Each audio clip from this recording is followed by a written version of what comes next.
Monumental Moments, where we live to multiply His movement. I'm Melissa Machenbacher, and this is a place we passionately pursue and proclaim Jesus. Today's monumental moment is titled, A Time to Remember. There was complete silence as he looked off into the distance with a blank stare. I can't remember, he said. It was heartbreaking.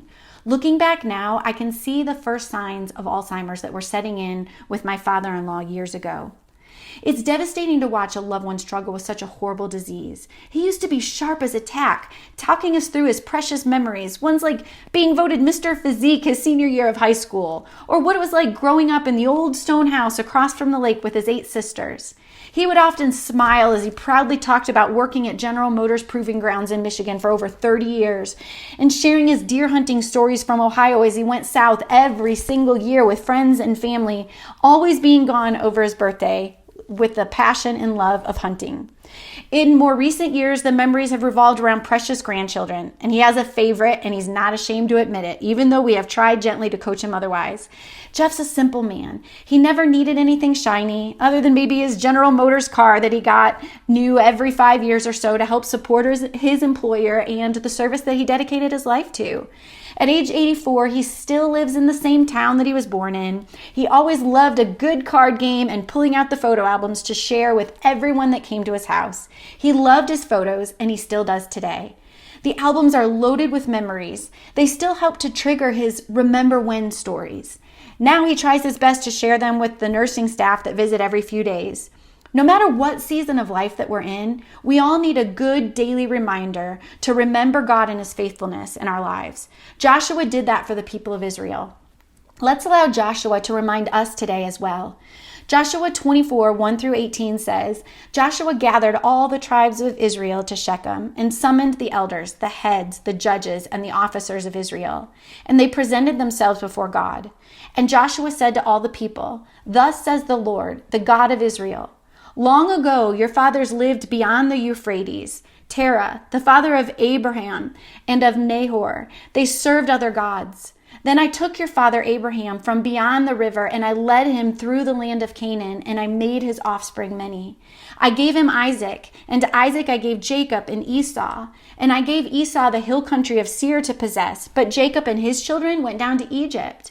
And I sent Moses and Aaron, and I plagued Egypt with what I did in the midst of it. And afterward, I brought you out. Then I brought your fathers out of Egypt, and you came to the sea. And the Egyptians pursued your fathers with chariots and horsemen to the Red Sea. And when they cried to the Lord, He put darkness between you and the Egyptians, and He made the sea come upon them and cover them. And your eyes saw what I did in Egypt. And you lived in the wilderness a long time. And then I brought you to the land of the Amorites, who lived on the other side of the Jordan. They fought with you.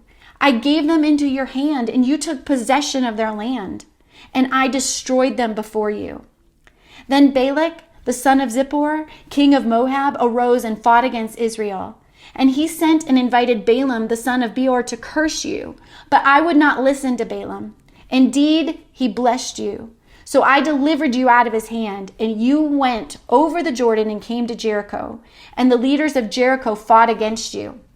And also the Amorites, the Perizzites, the Canaanites, the Hittites, the Girgashites, the Hivites, and the Jebusites.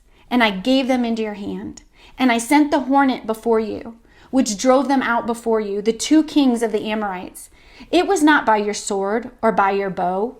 I gave you land on which you had not labored, and cities that you had not built, and you dwell in them. You eat the fruit of vineyards and olive orchards that you did not plant. Now therefore fear the Lord and serve Him in sincerity and in faithfulness. Put away the gods that your fathers served beyond the river and in Egypt, and serve the Lord. And if it is evil in your sight to serve the Lord, choose this day whom you will serve, whether the gods your fathers served in the region beyond the river, or the gods of the Amorites in whose land you dwell. But as for me and my house, we will serve the Lord. Then the people answered, Far be it from us that we should forsake the Lord to serve other gods. For it is the Lord our God who brought us and our fathers up from the land of Egypt, out of the house of slavery, and who did those great signs in our sight, and preserved us in all the way that we went, and among all the peoples through whom we passed. And the Lord drove out before us all the peoples, the Amorites who lived in the land. Therefore, we also will serve the Lord, for he is our God. Regardless of the circumstances, he is the same God yesterday, today, and forever. Like he did for the Israelites, the Lord has led us, given to us, brought us out, fought for us, blessed us, and delivered us again and again. As it says in Joshua 24:14, now therefore fear the Lord and serve him in sincerity and in faithfulness. Ecclesiastes 12:1 says, remember also your Creator in the days of your youth, before the evil days come and the years draw near, of which you will say, I have no pleasure in them. Now is the time to remember your Creator. Don't wait. How can you make monumental moments and live to multiply his movement today?